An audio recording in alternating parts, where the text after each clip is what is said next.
Today on The Dead Life, I have a special guest, none other than my longtime friend and my very first guest ever on The Dead Life. Morning show sensation from Kiss FM, Rich Berra. Yay. I'm not allowed to clap for us. Okay. We're going to see what Rich has been up to since he was on my show 2 years ago. Now that I'm down to my last 5 episodes to round out 100 episodes of The Dead Life, I'm having on some of my Dead Life listeners' favorite guests from past episodes. You can follow me on Instagram at Medium Allison. Make sure my name is spelled right, and I do not DM people for readings. That's a scammer. You can see what I'm up to on my Facebook fan page, and you can binge on my YouTube videos. You can see me live in October in Denver, Colorado, Chicago, Illinois, and Irvine, California.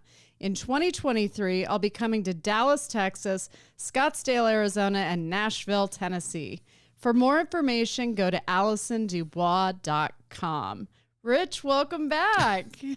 Am I okay to video a little bit of this? Yeah, do what you want. This is for the gram. Yay. Check out Allison Dubois. Her podcast is called The Dead Life, available wherever you get podcasts. That's true. Spotify, Apple. Everywhere. And what episode are we, 96? You're 96. Yep, very exciting. 2 years in, almost hit our 100th episode milestone. Very excited. Okay, I'll put my phone down now. Put your face down. You're all good. What's up, Al? Tell me things. Oh my gosh. So I thought, first of all, how has it been 2 years since you were on for the first episode? And thank you for being on my first episode because that was scary as hell, to be honest. You're definitely a lot more cash than you were the last time where it's please welcome Rich Berra. They give you very little direction in podcasts. Yeah. They say, here. You got to find your groove, right? Yeah, just right. like everything else in life, you got to find your groove. But you found it to be 100 in is pretty special. Yeah. And I do remember that because I remember exactly where I was sitting in my house because we did it on the phone. Now we're face to face, which is way cooler. Much. We need more face to face time. Yes. But we have spent a lot of time on the phone. I remember exactly where I was sitting, and I can remember pretty much the entire conversation because we got a lot deeper than I really get on my show. Yeah. As far as personal stuff goes, because I always feel like entertainment is a little bit of the razzle dazzle. You keep it light. Yeah. Yeah. And I don't know that people come to me for heavy. It's a morning show. Yeah. I mean, you're on a top morning show. Yeah. You're still number one because you were number one for a long time. It depends on what city you're in. Right. Let me tell you this. I didn't know that there were 23 stations in certain cities until we got ranked number 23. I'm like, oh my God, that's so informative. There's 23 stations here, and we are last. That is funny. We experienced that in Las Vegas, and that was humbling. Las Vegas has, okay, I was just in Las Vegas not long ago, and they may have 23 stations, but they're not very good. Yeah, and so to be ranked dead last, then you've got a really tight marketing plan. They had a lot of rap going on up in there. Well, it's a changing dynamic. What can I tell you? Vegas is definitely changing the tone of it. It was much different this last time that I went for a girls' weekend than all the times we went. I must be looking at the glory days because when we were in Vegas for the VH1 roundtables for the radio, interviews and it just doesn't get better than that. I mean, playing roulette with Flavor Flav and that is pretty awesome. It was really great. So now you said it's changed. Now who are you playing roulette with? What's the downgrade? Okay, the downgrade is that when you ring the button to get that so coveted cocktail that you want while you're spinning the wheel, doesn't come. What? And then I had somebody come up that worked there because I said, "Excuse me, can I get a champagne?" And he said, "Yeah, they'll get to you when they get a chance." And I was like, okay. Everything's understaffed. Everything's that's the scourge of right now. And I'm not political, but I'll tell you, whatever shipping delay is everything. Yeah. Customer service. Attitudes. There's no customer service. Yeah. People are understaffed everywhere. Right. And so the ones they have on the staff are bottom of the barrel, a lot of them, because the other people, I think, figured out they could maybe do something that gives them a leg up because they have a great personality and they're very hireable. And I think that's attractive. Yeah, maybe that's what it is. Mm-hmm. It's okay. So sorry, I could talk to you forever and I have. Let's go. Okay. You've had a lot of life changes over the past several years and you've been going through a lot of personal growth. What do you do to keep your sanity, balancing the limelight with family? I think it's a matter of what you take seriously and what you don't. Yeah. I don't take the limelight seriously. Mm-hmm. I look at it as like, so I'm a morning show host. I look at it as like, we're doing the high school announcements. So if you take that too seriously, I mean, basically we get to high five people all the way down the hall in high school. That's kind of awesome. I mean, that's amazing. That'll keep you young right there. Yeah, I hope so. At least my kids' friends think I'm cool. They don't think I'm cool. Isn't that funny how that works? Yeah, I mean, my kids could care less. Like, great. Can we have money for Starbucks? That's all they care about. Right. But they just started realizing, like my oldest daughter is 16 now. Audrey. And she's just starting to realize, like, your show's on in like different cities besides this one. She's like, I mean, I know you've talked about it and all. But so like if I go to Colorado Springs, it's on there too. Like, yes, it is. Yes. Well, because you've hooked her up her whole life with anybody she wants to meet. Not really. I really don't do that. Really? She's met a few. Oh, come on. No, really. My kids even. No, I they used don't. to come in studio. I won't spoil her like that. Really? No, I mean, the most we'll do is I'll buy concert tickets, but I won't let her go backstage for much. Really? I just don't want to spoil my kids like that. I don't want them to feel special. If anything, if there's a Now I feel like a bad mom. if there's a gate to get into where we don't have to wait an hour and a half Right. to get to our seats, I'll do that. Right. But that's for me. And that's just because I don't like standing in long lines. Right, no. It's not that I don't think I'm too good for it. I just Right. don't like it. I'd rather come back later. Right. So if I can get to one of those short ones, that will do. But I That's don't. your playground too. I mean, yes. you know concerts. Yeah. You know the Yeah. people. And I know the drill. And I Yeah. would know it if I wasn't a radio Right. person. I would know where to go in where the short line is too. Right. But I don't. She's maybe met like 3 or 4 people in my entire career. Really? Yeah. But we'll go to the show. Yeah. We pay for tickets and we sit with we don't. I don't want to spoil them like that. Okay. I don't want to spoil them like that. Okay, I think it's. I'm slapping myself on the mom hand right now. I guess it's just that you know your kids, and Yeah. I don't want to create monsters. Yeah. You know? Mine turned out all right, though. Yours turned and out great. You made it so Sophia got to meet Justin Bieber at like the height of his career. Amazing. And that was almost undoable. Amazing. I do this thing where I'm like, I don't know. I don't think they're really talking to people right now, so I don't really have to go that far. Right. And I also don't think that you should be, just because you're going to a show doesn't mean that you're entitled to meet the artist. True. You know, it's like that artist, whoever it is, whether it's Bieber or we just went to go see Billie Eilish. Okay. She's laying her guts out on the stage. Yeah. That's what you see. Right. You get there for that. Right. That's your connection. You don't need to talk to them because I don't want to raise kids that go to school. I'm like, we're friends with Billie Eilish. Right. Say I went to the show. See, so with Sophia and even with the other girls, it was more of a crush on a boy that was Yeah. a pop singer, Yeah. and they just wanted to That's meet different. him. It wasn't to say that they knew that person. Yeah. It was just to touch him. That's different. I think that's really cool. Sophia came out after you guys hooked her up and she got Bieber fever. Like he literally gave her the stomach flu and she was so excited. She's like, I was so close to him. Was that the year he was Yes, barfing on stage? yes. Do you know? I mean, you may even want to do a hyperlink in this podcast. They blamed it on meat. What? Okay, so this was pre-COVID, obviously. This Obviously. was 2013, Oh God. 14, somewhere yeah, in there. back. Maybe And 12. Like it was back. I had Back, been back. gone all week because I had the flu. So when you see the pictures, I mean, I literally look like I'm the dead life. I look like I Oh, am straight my up God. pale purgatory ghost. And like, there's no, when you see the pictures of us and we went and interviewed Justin Bieber backstage. Right. And I was fine. I was like about 5 days past feeling Right. bad. Yeah. But everybody at the show knew that this was the first thing I did after being sick. Oh my God. And he had bad milk backstage, is I think what happened to him. He looked terrible. I have a he looked picture of terrible him and at Sophia. the show, He right? looked So- like milk. He looked like green milk. Who was paler that day, me or Justin? I think Definitely Justin. It was pretty close. So the Japanese press got a hold of it, and they said that he got. There's an animated news story of them showing me throwing up, and then showing Justin Bieber. Well, of course they had to make throwing it up. someone else's fault that the cutie patootie on stage barfed. I mean, they had So to the- point a finger. The children of Japan were not happy with me that week. Well, I wasn't happy with Justin. Forget your daughter sick. Good. Oh, but she was so excited. And she came out from meeting him, and I wish I'd had a camera going. Of course I did not, because I didn't expect her to cry. She came out with a big smile on her face, and every time she took another step towards me, her face started falling until tears started just darting out of her eyes, and it was the sweetest teenage moment ever. I'm just so glad I got to witness it. So Yeah, thank you. that's really cool. That's really cool. So you've got a good, neither of us get starstruck. We'd rather have an experience with certain people. Yeah, you know? I'm not a let's take a picture Right, person. right. I'm a did we connect or did we not connect? Sure. And I think I try Well, to that's do why that. your kids are the way they are, though. I hope so. Yeah. I hope so. They're a lot like you. They are. My daughter especially like works at a record store now. She which does? Yeah, isn't that perfect? Is it Zia Record Exchange, or does that not Ooh, exist a anymore? a plug. If you're in Gilbert, Arizona, stop by Rock This Town Records. Nice. I think they just opened like a week ago. Ask for Audrey. Yeah. Ask her to tell you what's cool.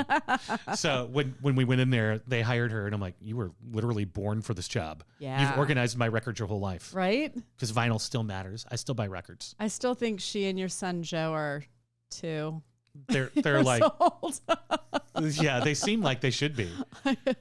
I had posted because your son graduated high school this year, right? Yeah, and Audrey's driving around working, and like Audrey babysits Kyle on our show's kids, Really? which is the weirdest thing because it seems like 2 weeks ago Kyle was over like baking cookies with Audrey. You know, Aw. it's like, whoa, how did this change? Where like she's watching your kids now. Yeah.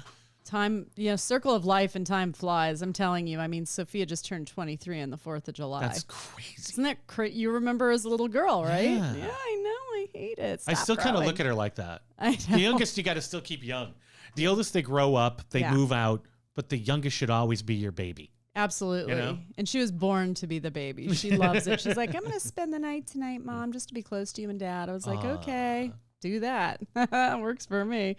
Okay. So keeping your sanity, I get that, because you're already more than sane. I think people don't get that about people that are public figures. In order for you to keep it all together, it's not that we don't feel like falling apart. It's not that we don't feel anxiety and stress, or that the world's turned against us and have those moments. For sure. It's just that we are grounded in a sense in ourselves. We have to be, to take on other people the way I do, especially with bringing through the dead and, explaining to parents why their child would want to, for instance, commit suicide. What I do is so heavy. So I have to stay grounded at all times to continue doing what I do. How do you do that? Okay. So for me, I try and stay focused on that I'm blessed, first of all, to be able to do what I do, to be able to talk to the dead, to be able to help people heal themselves, the wounds that they carry from loss. So I remind myself that I'm blessed. I keep moving forward. You just have to keep going. So what's that mean for you after a heavy session? What does keep moving forward look like? How do you not keep the emotional shrapnel from sticking to your guts? And honestly, I just mentally check out.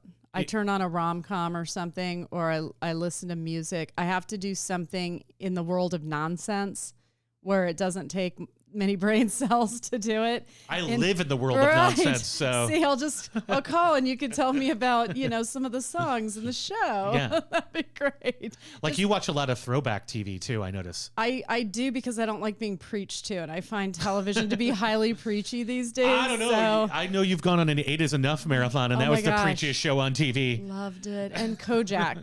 Love me some Kojak. I watch him every day. He's on Me TV. Do you carry a Kojak quote with you in your arsenal to throw at people? We were little when Kojak was out, really little. Yeah. So, I just remember the lollipop. he always had he smoked in the earlier episodes, and then he moves to the lollipop. Oh, so he got woke? I think he was probably given a heads up from his doctor that it's time to quit smoking. But I just love Telly Savalas. He's so cool. And I have to believe the actual man was a little Kojak himself. Oh, sure. Yeah. He was very cool. So I'd rather watch TV, The Waltons. During the pandemic, I binged The Waltons because I didn't see it because we were born when it came out. Mm-hmm. So I watched all of the Waltons and I was like, ooh, the 1930s. I don't care if it's a depression. This feels a lot better than the pandemic. So is TV kind of your Yeah. immersive escape from I'm a visual being. the heaviness? Yeah. So when you're saying staying grounded, I mean, in a lesser sense, so I do a radio show. Right. But our job is to connect with people. Right. And, people call in with things that you think about all day. Sure. And you wonder like, okay, did I hear about that? Because I always think about what does this mean? So you're saying, how do you stay grounded? Everybody gets bumps in the road. Sometimes they're not bumps. Sometimes, in our cases, they're full on nuclear blasts. Right. And you got to think about what does it mean and almost notice that you're noticing. That's how I stay grounded. It's like, I know that my brain is an organ and its job is to notice stuff. Right. Just like, if you stop breathing, you're going to pass out and you're going to breathe again at some point. I try and take a quote of something the dead said in the reading and post it on social media to make people think about their lives and maybe live a little bit better. Because what I learned from the dead the most is how to live. And is part of, so this may be a loaded question. So is part of living to you checking out and watching a TV show? Like just that, like It's survival. kind of, okay. Yeah. So like a little bit of wasting time Sure. to check out Right. is part of the Personal ingredients time. for you. It's my personal time. And so do you schedule that for yourself or do you just wait till It's automatic. Okay, so the heavy doesn't stack up, and then you're like, it's Walton time. It depends. It depends on how heavy the reading is. So if it's an 11-year-old, for instance, that committed suicide, and I've brought through a few 11-year-olds that did that, which is shocking, but you'd be amazed. Social media, it's a problem. Anyways, or a grandmother who died peacefully in her sleep at 90. When I do those readings, or I'll bring through a dad that was really funny, that cracked jokes throughout the entire reading that made his daughter laugh again. And she never thought she'd laugh again hearing from him. And they'll say, oh, that's exactly what my dad used to say. And I say, yeah, he just did again. I'm just a secretary. I just repeated it. But that's your dad. And to give them those moments of laughter in the middle of all of their pain is exhilarating. That's why I do what I do. So how do you, I know you're supposed to be interviewing me, but you know what I do? I interview you. You always turn the table. Okay, I told Joe this. So in these moments, because this is not, when you explain this to somebody, let's say somebody who's super religious that, that believes in a certain way. Right. How do you, without being antagonistic or saying, hey, if you don't get it, you don't get it. Right. How do you explain to them what you feel like is happening on this very thin veil that's between here and the other side? How do you lovingly explain to somebody what you're seeing or what you're feeling? Usually I'll have a guest on, like Father Nathan that's coming on tomorrow to record. He's a medium who's a Catholic priest. So we've already recorded an episode together where I ask him all the religious questions, and he's got remarkable, insightful answers. Mm-hmm. I don't claim to have all the answers, so I go to the people that I can find them from. You know what I'm talking about, a pilgrimage of soul, so to speak. But when you explain to people, like, let's say somebody's coming in and they've set up an appointment and they're like, I don't know, I'm kind of a skeptic. I don't know if I really believe in this stuff. I don't usually get people that come in the cloak of I'm a skeptic. I don't usually believe in this stuff. I'll have somebody at the end tell me, I wasn't sure if you were going to be able to bring them through, but now I'm convinced. Or I'll say something during the reading and they'll say, there's no way you could have known that. So they don't share with me that they're a skeptic till the end, if they want to share that. But often they don't. They just have something they want to hear, which is running an agenda, and that makes them not a great sitter. But as long as I deliver, that's all that matters. But are you focusing in on somebody specific, or just when that person sits down, you're reading their energy, and are there personalities? Like in my family, the Italians would be the loud ones that would want to come forward. I love those, yeah. And they, yeah. Because I do remember when we sat down, the moment I walked into your office, it felt like Christmas at my aunt's house. I remember you saying that. And it was just sweet. the most, I hadn't felt that feeling since I was a little kid. That's amazing. And it felt just like when they would gather around the piano, my aunts, who all have passed now. Sure. But that moment, I'm like, oh, wow, we're right back there. And I felt that you were feeling the same thing. I was so focused on your mom because she was already in the room. That's wild. And she missed you so much. And I'm a mother, so I was feeling for her, that she was excited to talk to you. So for me, I was trying to be there with her, and I feel the other side was trying to be there for you, which is why they were making you feel the warmth. It's a pretty good trick. letting More you people, know more that like other dead people, listen to that. That's a good one. Right. They do amazing things. It's everyone thinks people only die one of two ways: cancer, heart attack. Like they get stuck in that.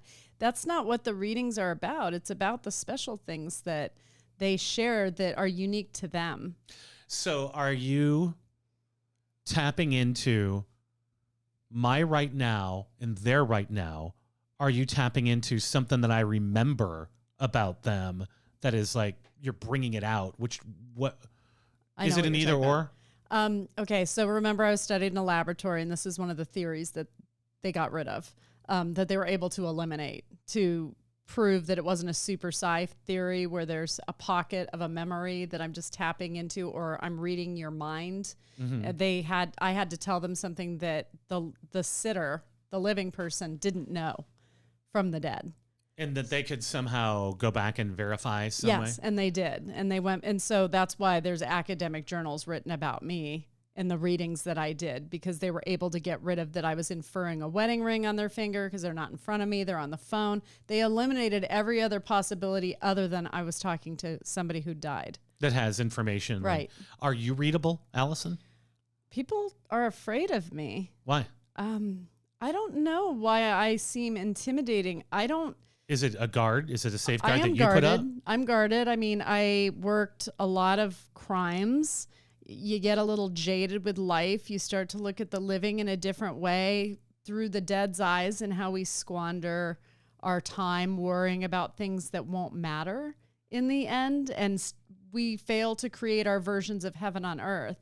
And then when people die that didn't live all of these joyous or exhilarating, it could be ziplining, on vacation could be a version of heaven for you. But there has to be an electric emotion connected to that memory, and that becomes a version of heaven on the other side. So you relive all of these moments when you pass. People that don't live wonder why their lives don't get better. Get out, do something, meet people. I find movement important. You need to meet people. Being here is about what we're learning from one another and experiences. That's why we're here. And it's why the dead are fascinated by us, because we have chaos and they don't. So they like to stay around us to be a part of the chaos and laugh at us. It sounds like what you're doing, and I want to even put a finer point on it. Yeah. It sounds like in your travels that you've picked up some really big life lessons from the people that aren't here. Sure. And so I'm going to ask you to almost say it again, because I want to make sure I understand this too.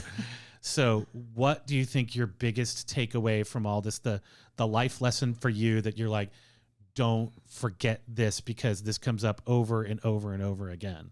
I think one of my takeaways is don't apologize for how you feel, and don't apologize for who you are. A lot of people. Well, you've done that in spades. Oh, I don't apologize. Yeah, I know you don't.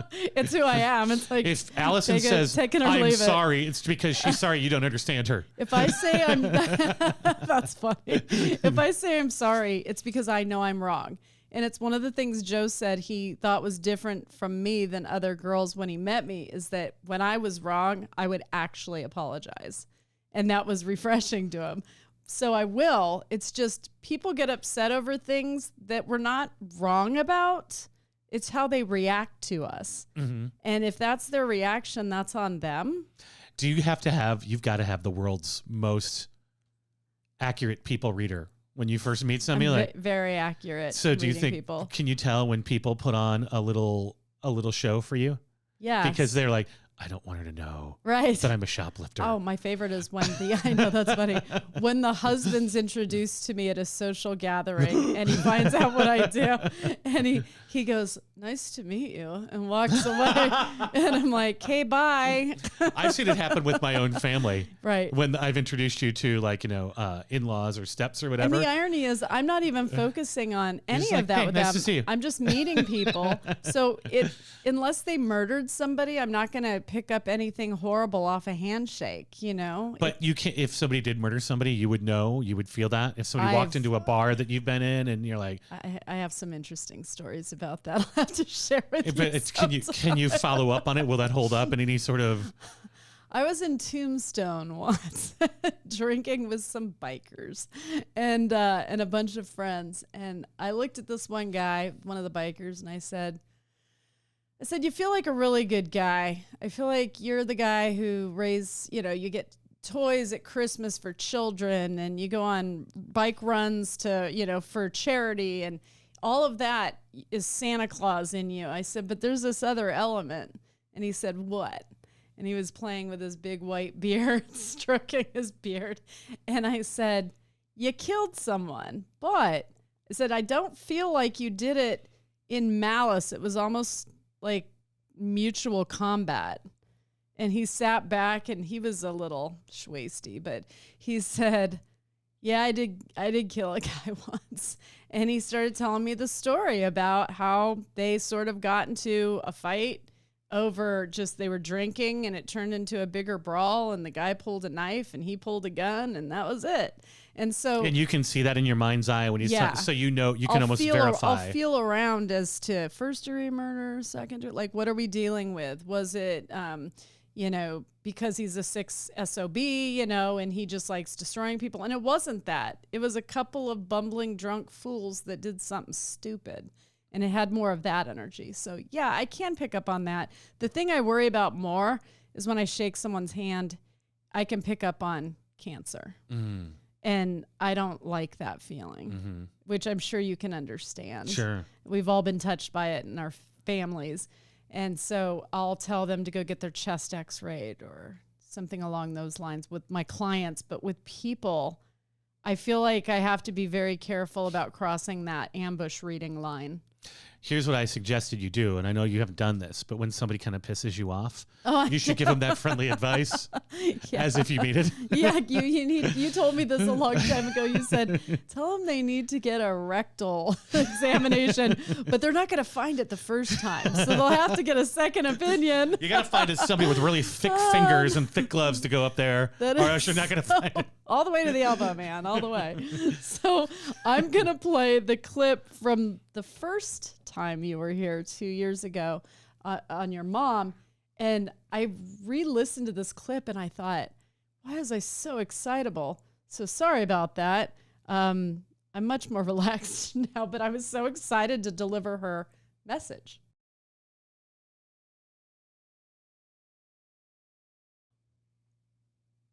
Did I scare you? Was I witchy woman? Did it freak you out? No, no, you're pretty good at leaving the broomstick at home around me.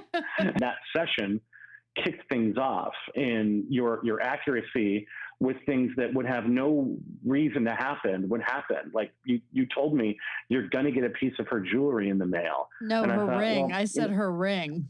Specific. Ring, I said she wants Audrey to have her wedding ring. And wouldn't you know it, the week before you and I sat down, my dad, who lives in St. Louis, thought, Audrey, my granddaughter should have Richard's mom's ring. So he sent it in the mail. So the day after you and I sat and talked, I go to the mailbox and there's an envelope with my mom's ring in it. I love that. That's absolutely true. That was spooky, wasn't it? I don't know if it was spooky. I think it's kind of like I don't know. To me, you feel like family. Like to me, it feels like likewise. It's like my mom would have loved hanging out with you. She would have loved having enjoyed that. I don't remember what she drank, something with Bailey's in it, but she would talk you into it. Yeah. The thing that's happened since then is I've never had a dream about my mom since she passed away until about a year ago. That's so funny because that was my next question. Has your mom come through to you? So please tell us. Well, you already know. Why don't you tell the story? Obi-Wan Kenobi psychic one over there. Well, you are the medium after all. So about a year or so ago, I don't know what was going on, but there was some stressy stuff happening in my life. Mm-hmm. And, as cheery and happy as I am, it still hits you hard. And sure. I've really tried to go to a place where, okay, that happened. Mm-hmm. Now what? Right. Or it's not lupus. So let's just get past it. But I know something like that was happening, mm-hmm. Where it felt like the enemy fire was coming from all sides. And a lot of us do this thing where it's like, oh, I didn't do anything to them. Why are they being so how they're being? Being a public figure is so much fun. Well, and you have to at some point go, all right, check yourself, make sure you're treating Yes. people with respect and love and all that. And if you are, then you realize it's more about them. And Yes. not, even though they're lobbing an attack at you, it's not, even though it affects you, and it could be, it could be your whole life that gets affected. It's still their thing, not really your thing. And it is amazing that they'll try and kick you when you're down. For sure. And these are often people you never thought would come for you. For sure. It's a Yes. very strange, and if you're a decent person, Yes. you would never treat somebody like Never. that. No. So you can't imagine anybody else would. Right. And you sit in disbelief for a while. Sure. So that being said, I was having one of those, like, trying to figure it out, trying to just go, okay, what am I responsible for here? And what can I turn loose? Because it doesn't even belong to me. Sure. And I just remember having one of those nights where I went to sleep and I had a dream about my mom, except for she wasn't my mom yet. She was very young.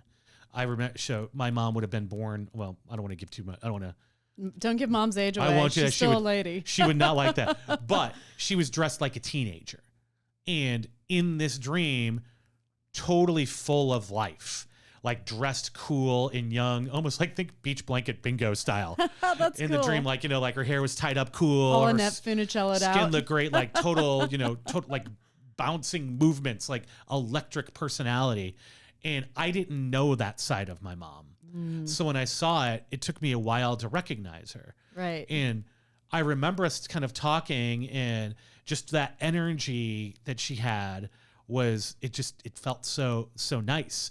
And you realize that your parents had a life before you got here too. Sure. And they had dreams and they had aspirations, and maybe they changed along the way, but it's the only dream I've ever had about my mom. But it was so real to feel that energy, like she was a young, youthful teenager, or, like right around 20, 21. Yeah. And just so full of like this fire for life, this love for life.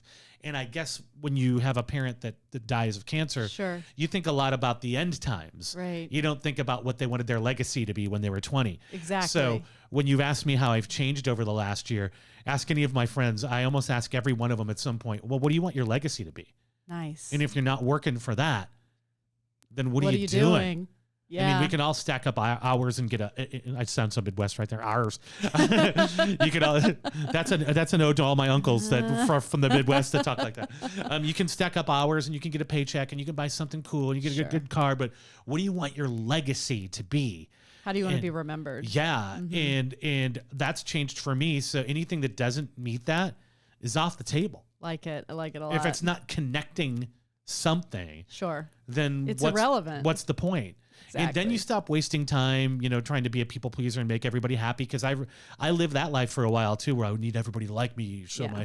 my show's popular. Well, now I just try to be as authentic as I can possibly be, without putting anybody like in their place or anything. Just have fun on the way to having fun, and Sure. try to be try to. I think they call it maturity. Maybe.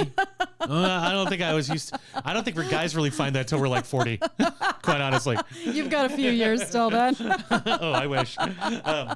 But yeah, I think a little bit of that is just noticing things are happening. Don't let it stick to you, almost like you don't let those bad sessions Right. that could tunnel you out. They could really level you. Yeah. And I think you have to get leveled before you know not to do that. Yes. You have to let something really affect the way you feel and the way Mm-hmm. you see things. And you're like, okay, no more of that. Right. We got a higher road. We got a different place to go to. I think you're not so different than I am in that you and Audrey check out to music. For sure. When you hit a wall, you turn on the music and you can kind of fall into the music, and it's healing. And you do it. I think I do it before I get to the wall. Good. I do it as a way to stay. See, up. I get to the wall like every day after a reading, so that's I what I can meant by the imagine. wall. I can imagine. But yes, for sure. It used to be, as a kid, it was definitely a way to avoid the stuff that was happening around. Right. As a place to get rescued. And anybody who has been saved by music, and there's a lot of us out there. A lot of us. Yes. I know when I talk to musicians, I can tell the kids that went to music school because their parents were rich. Yeah. And the people that started playing music and listening to music In their garage. because it saved Yeah. our butts. Yes. It saved us and saved our souls. Mm-hmm. And that to me is everything. And when you can, drop the needle on a record and listen to something, it's like, not only does it take you back, it takes you forward, and it takes you into Yeah. a totally different place. Well, I mean, that is prayer for me. Do you have a go-to artist for your transformation that kind of takes you where you need to be and puts your head in a good place? I got to give you somebody to listen to. Yeah.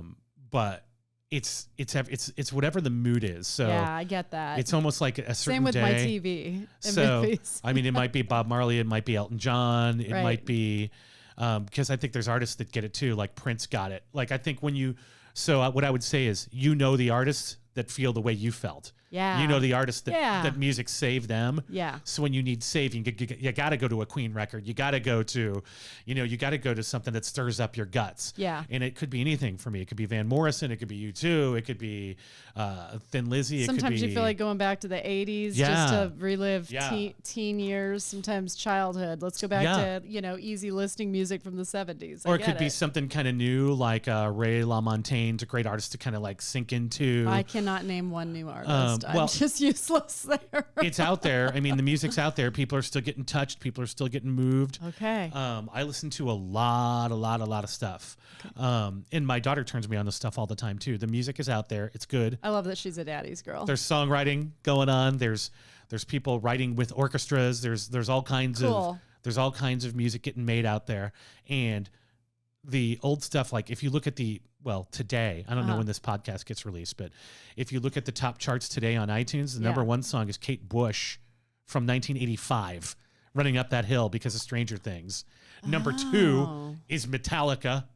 Thank God. Because of Stranger Things, people are finding that music again. I don't understand why the recording artists, we could take what was 19 and 20 on the charts back in, the 80s or early 90s, and it'd be number 1 now. But then it was stacked up against some of the best songs of all time, competing. Well, they're starting like artists like The Weeknd and like Bruno Mars, and there's lots of great artists that are still I like Bruno Mars. writing songs that are still finding ways to connect to your guts.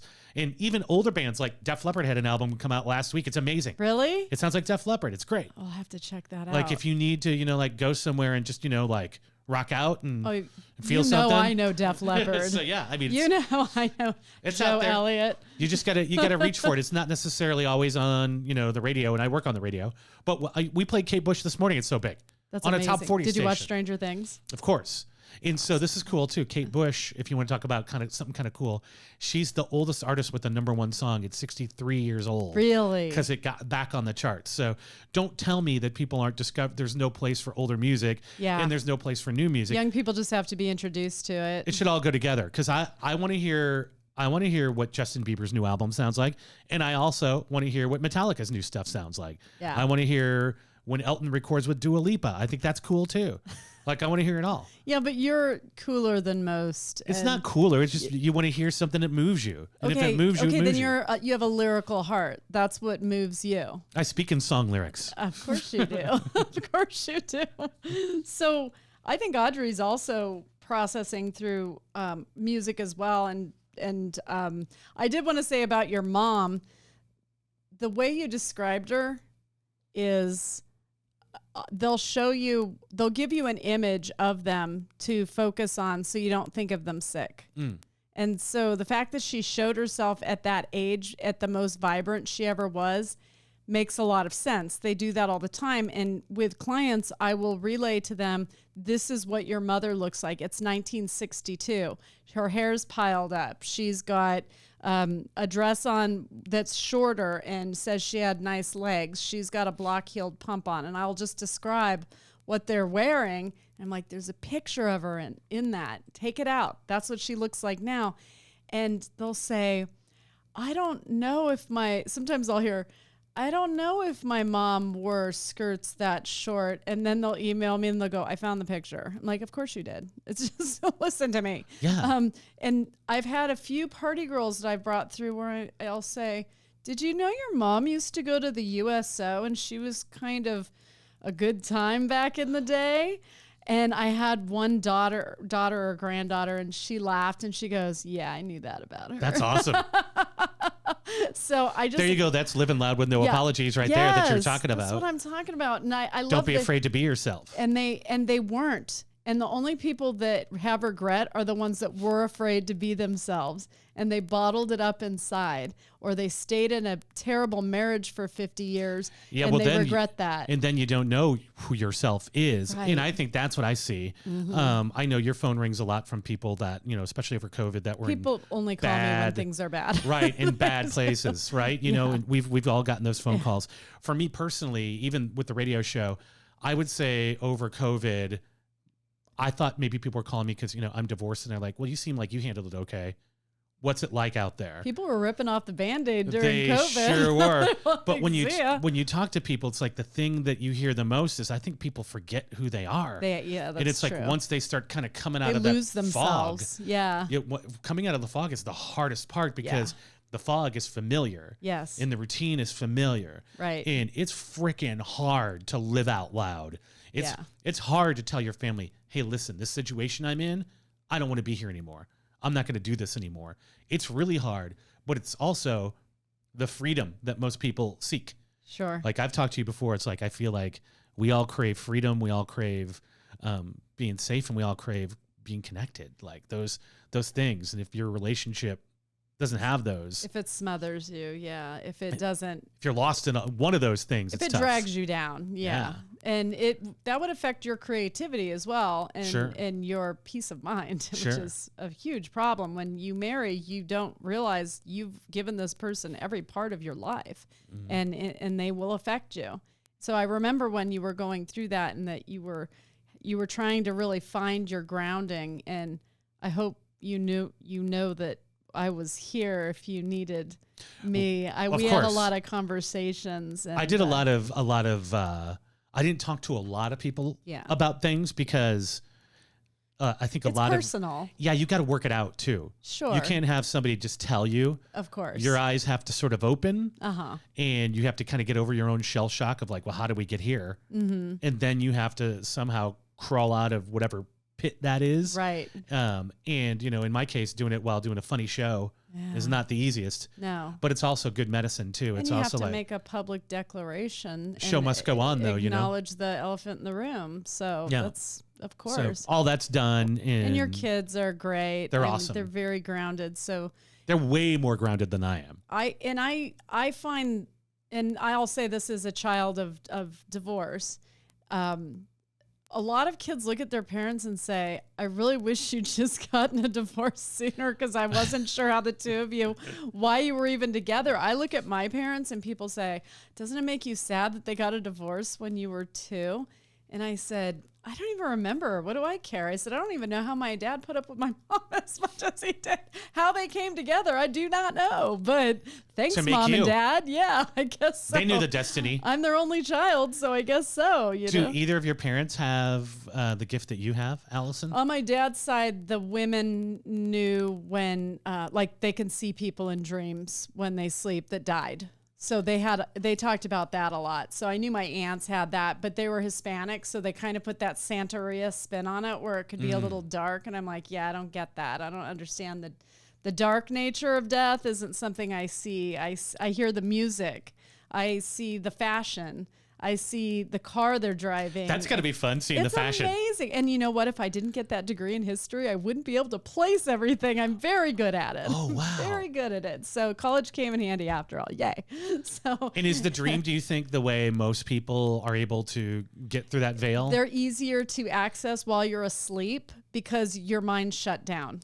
And as long as you went to bed with your mind in a good place, they can access you. If you went to bed thinking of how they died or how they suffered, they can't get through. But your sleep is the best opportunity. And then on my mom's side, my grandma Jenny always had it. She always knew when people were going to die. That was her knack. And she'd stop a clock's hands and say somebody's time just ran out. And, it was back in the day, the 80s. So you had to wait for that phone call the next day to find out who died. Have you ever felt like when you've connected with somebody on the other side for somebody, that you would be really good friends with them on this side? Yes, absolutely. And then do you continue to connect after the family's gone? Like, hey, by the way, I was still talking to your mom. We're having martinis. Oh, that's so funny. Do you ever do that? No, but I thank them for the honor of being able to speak for them. and I break my connection with them and send them with my client. And I actually make a big check mark with my pencil because I have to disconnect or they'll stay with me. And I want them to be with the client because now the client's on the same energy page as them. So when they go to bed, I say, put up a picture of them at the age they came through as, and that they said they look like now. So for you, it'd be your mom in 2021. Put that picture up and say, I'm ready for a visit, and go to sleep. Don't let your mind go to a dark place. You're on the same frequency right now. If you go to a dark place, that energy frequency shifts and you're no longer on the same energy page. Okay. So a reading is to get somebody on the same energy page as the dead because they have a higher vibration than we do. And what about when you're awake? What signs do you tell people to look for? Or is that like heavy lifting? Is that like you got to be CrossFit ready to be able to do that?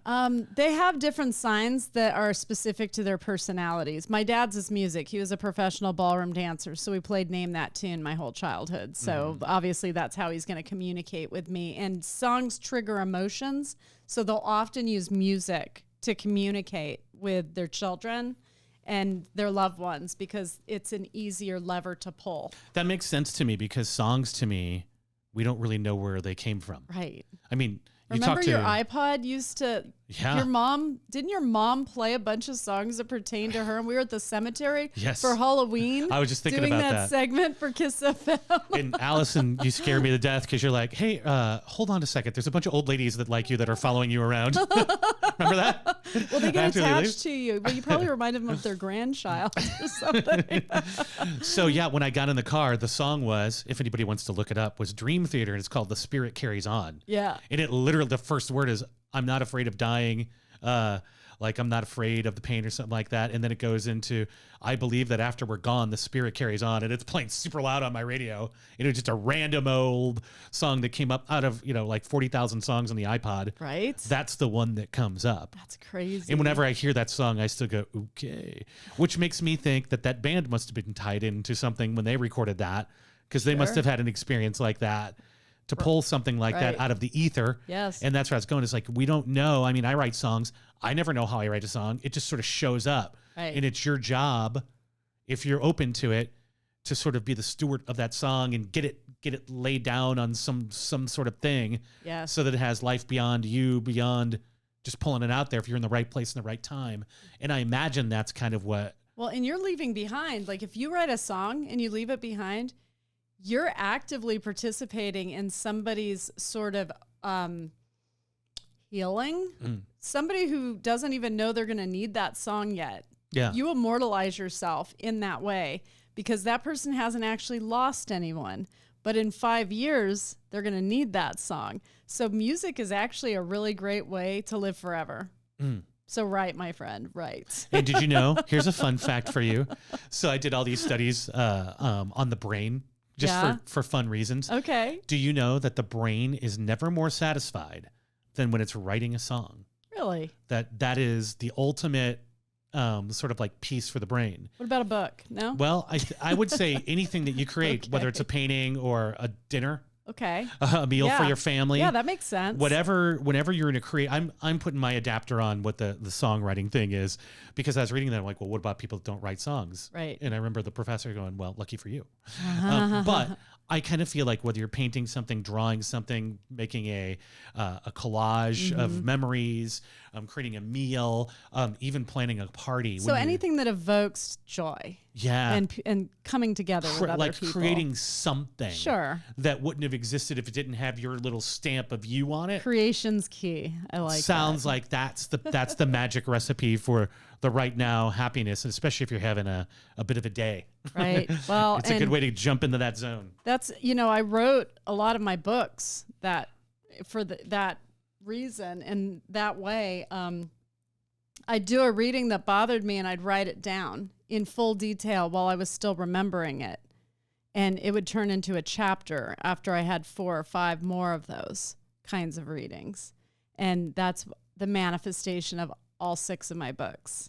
So, and it does heal. And everybody that reads my book out there, I hear from them all the time that say, thank you. So what's your legacy, Allison? To help heal wounds within people and teach them to heal themselves. I think that's my legacy. I don't think it is. I think not only is it, you're doing an awesome job. Thank you. I'm lucky, and you're engaged. Are you planning the wedding? So far, we have a couple of dates. Are you going to play instruments you have to get up and play something? I would like to at some point. We haven't gotten that far yet, though. We really haven't. So we had so my fiance opened her own business, and she runs pageants and stuff. Give it a shout out. Give the business a shout out. Yeah, if you need any sort of I'm going to screw this up. If you need any sort of facial things done, esthetician type things, she has a Medi Spa, not Med Spa, but Medi Spa. Nice, okay. So I know they do like lasers and hydro things, and they keep you young and they make you pretty. If you want to look like Allison, like you keep on aging backwards. Yeah. So Uptown Medi Spa, if you are in the greater Phoenix area, they have a few of them. Hers is in Chandler. Don't come in with a buzz cut and ask them to make you look like Farrah Fawcett or to make your face look like some sort of supermodel. No, I also should say realistic. I've been in there for snacks. I haven't had any treatments yet, so I assume they're really good, but I haven't done anything yet. But I'm open to all. Well, it sounds. But so she's been really busy getting that off the ground, and then she runs Miss Arizona too. Right. So that just happened last week. I saw. So I hosted that. That was fun. I heard. That was a big fun time. So now that we're past that, we can start talking about actual wedding stuff. How exciting. But we really haven't yet. Only that, how about March? How about? Right. That's as far as we've gotten. And Pisces, if you do it in Pisces and you have open bar, people are going to break the bank. Heck yeah. Why would we do it? I'm a Catholic. Why would we have an open bar? We have to have an open bar. And there will be, and you'll appreciate this, I can't say who, but we will have at least one surprise 80s musical guest performing live. Stop. And we're just going to unveil it on people. It might be during a toast. It might be. No, I'm not saying this is who it is, but it could go something like, hey, thanks a lot for coming. All the people that we care and love are here today. Ladies and gentlemen, the enigmatic Peter Cetera. Oh my God, I got to see him perform at a child help event. I thought well, then you don't care if he's at the wedding. Oh no, I would. Oh, he's amazing. He was amazing. He's still out there, right? Oh my God, this was 3 or 4 years ago. Somebody's going to cry at your wedding if he sings Glory of Love. Oh my God. Don't you think? Absolutely. If anybody knows Peter Cetera, have him send me a DM. Let's work out the price. Let's go. Child help, board members, friends of mine. Okay, we got hired this. him. I demand help you Peter with Cetera. that. Oh my God, that'd be amazing. We must have the Karate Kid soundtrack represented and then we somehow. Had Ario Speedwagon was at one of the events, and I got a drink with them. That's the level I'm talking about right there. See, Ario, that's exactly what I want. I do have their number. I'll accept some 90s hip hop too. I'll get some Wu-Tang in there. I'd be okay with that. It'll be an amazing wedding. Freak out the relatives. Yes, there will be some sort of musical thing. So I've been to actual rock music people's weddings.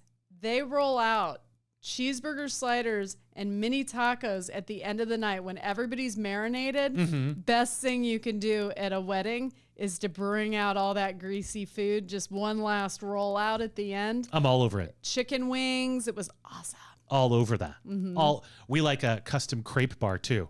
Crepes? Yeah. Not with alcohol. No, yes, with alcohol. Ugh. You get some banana and Nutella with a nice glass of hooch. Such a Pisces. He's sugar fiends. Some cannoli. That's awesome. So an Italian overtone for sure. I think so, sure. Oh, that'd be great. Why not? Yeah. Let's go over the top. I like it. Yeah. Well, if you need any help, let me know. I mean, we'll help. You got to break the open bar. That's your job. Happy to oblige. I'm a redhead. We're born with a third leg, apparently. So, well, thank you for sitting down with me, and I'm glad your mom got to show you what she looks like now. That was a visit. That was a visit. I think so. That was her saying, "Baby, this is what I look like now. Don't think of me the other way." I think so. I haven't. I think I told you this. I used to actually pray that she not show up in a dream because I didn't want to be scared after she passed away. Yeah. And I think as you get older, you kind of miss that connection. You miss that hey, what was that like? That what kind of relationship did we have? Yeah. And then when you have kids, that changes again. Like, man, what kind of relationship would she have with my kids? Mm-hmm. And then you try to take all their good stuff and put that in your kids' luggage you know? Yeah. Like, hey, your grandma would have loved that you blah. Or Well, your and when grandma you would've share loved- the stories or you give them the food that she, like, make the recipes she used to make, Yeah. they do feel like they know her. I think so. And I think, for me and my daughter, it's show tunes. It's That's awesome. My daughter loves Broadway soundtracks. Oh, that's Fallon, And too. yeah, and now the boys, I have boys too, 2 boys. Yes. And as cool as they try to be, they're all singing it in their head too. I'm like, you have no idea how happy your grandma Audrey would be that you guys are like suckers for the Sound of Music. Yeah, Like, I love that. She would love Sound that. of Music's something that comes through in a lot of readings. Mm. For the music from the Sound of Music, and Yeah. I'll say that this is what they're singing because they'll actually sing it to me so I can hear the song. The dead person does. Yeah. And they'll say, "Oh my God, that was her favorite," or "Fly Me to the Moon." That's another big one. Sinatra. The A lot Sinatra of version. Sinatra, only Sinatra's version. I'm sure. So I hope the other side becomes less scary to people and they see it as they're just super vivacious over there, living more than we are. They say we're the dead ones. Is there an open bar on the other side? It's funny that you would ask that because I do see them come through with particular cocktails that I will describe to the person that's my client, or I get military guys coming through in a bar with a cold beer and they'll specify it's an ice cold beer that never gets warm. Unless they're German, and then they like it that way.